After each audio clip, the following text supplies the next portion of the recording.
Cute cats in a retro survival horror game? Yeah, I'll buy that. Of course.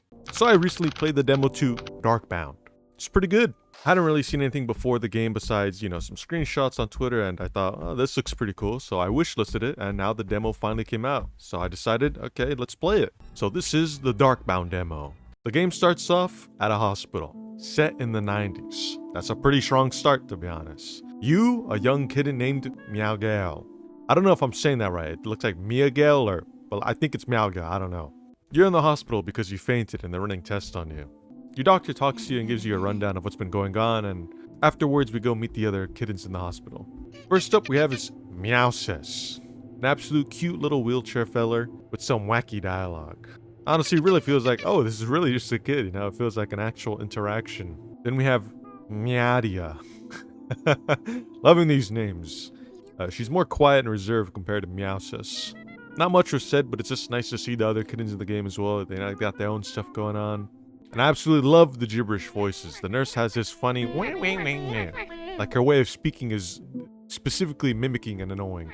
So after you finish socializing, Age Nian takes you back to your room. Not before calling you stupid though. Did you mention you wanted a wheelchair races? Are you stupid? Then it's nighttime and poor Meowgale passes out while trying to reach for a button. The next thing you know, you're in some weird dark place, filled with beans. But maybe it's cat food. I don't know. But it's a real cool, surreal location. It feels so odd. With red liquid running down.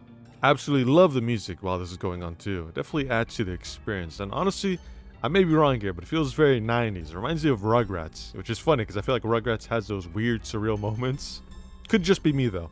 So out of nowhere, a wave of the food is crashing towards you, and you gotta run away. This introduces the run button and stamina.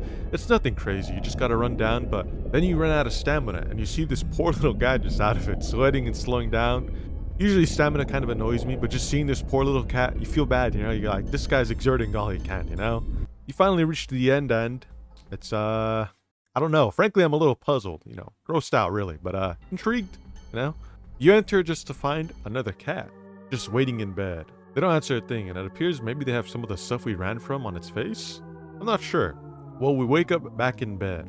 Not even sure what the hell that was. But after all that running Meowgale did, Bella wants some apple juice, so we head to the lobby, but not before we see this sick camera angle. But it appears we have to stay out of the dark for long periods of time. We get a bar to display the amount of time we have left. And I kinda didn't notice how fast it went near the end. It looks scary in the thing. Oh, am I gonna see what's gonna happen? Oh! Oh my god! You are no longer yourself. A lot to take in, but man, that is cool and kind of a dark death scene for, this 11-year-old cat. Really well done. So heading to get food, we walk out and it's all dark. Obviously now, with keeping in mind needing light, you gotta be careful with the time you take and where you walk to. But with no power, that means vending machine is off. We gotta figure out a way to get the power back on. All that for that sweet hospital apple juice as well. Fun enough though, a security camera is completely fine and powered on. And while I try to look for a way to get this power back on, I find some clay and I'm dead. Kinda need to get used to backing to the light every now and then and not just exploring without a care. Now that the nurse is gone and nothing is stopping us from going back behind the counter, we can check it out. Oh, that's blood seemingly from a body dragged away. Very sick camera angle though. But back here we find a few things. Catherine Zongzi. What's the cat name there? Oh, cat. Okay. We also find a coin. Neat. And at the end of the room we find the power switch. Then the broom falls for no reason. I will say that is accurate. Brooms be falling for no reason all the time. And simple enough, we just find the key in the locker. No puzzle or anything. Oh, it broke. It's so funny just seeing Meowgale say, I broke the key for seemingly no reason, just having it for like 1 second, but it feels so fitting, for this little cat to just immediately have broken the thing we needed. If the protagonist was anyone else, I think I'd be annoyed, but it's just so fitting here. Well, we do have some clay, and I'm not gonna lie, I thought maybe we'd use the clay as glue to put the key back, but we just make mold instead. Look, I'm not very smart, but it works anyways. On to actually getting the apple juice finally. It seems we got some matches along with it, because this is the 90s. And in the 90s, we as a society just put cigarettes in vending machines. Which I'm not gonna lie, I had to Google because I kind of forgot this was a thing. I guess it's still a thing in some places, but it's just funny thinking back like, oh, you just can get some cigarettes in a vending machine.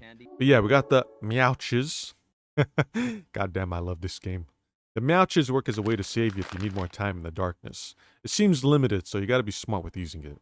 And now, bro finally gets his apple juice. Ah, look at this, man. He's just kicking his little feet, having apple juice. What a shot. Show me a better video game scene of someone drinking apple juice. You can't. Now that that's all done, I guess we can investigate what's ahead. It's dark. Good thing we have the matches. Then we find Meows's wheelchair, but he's just chilling in the restroom.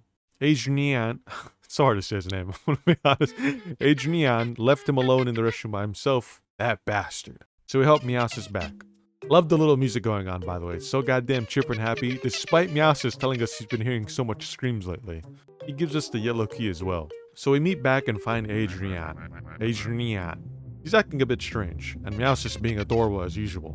But then Adrian starts being even more weird. Doesn't really tell us what's going on. So it's up to us to figure things out. We make use of the yellow key, find a plaster machine for the mold, and we got a plaster key of the original key we broke. And as soon as we open the door,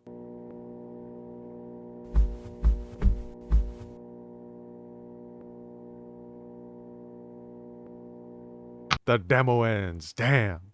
But I had so much fun playing this, and I love it already. I thought it was obvious about the game style. I love it, but the dialogue, the setting, the way things are being done, I love it so much already. I don't even really know too much of the game so far. I feel like I have no idea the route it's gonna go, but I'm so curious to see where it goes. Judging by everything so far, I absolutely love it. So go wishlist Darkbound. I think it is pretty fun to play as well. Thanks for watching.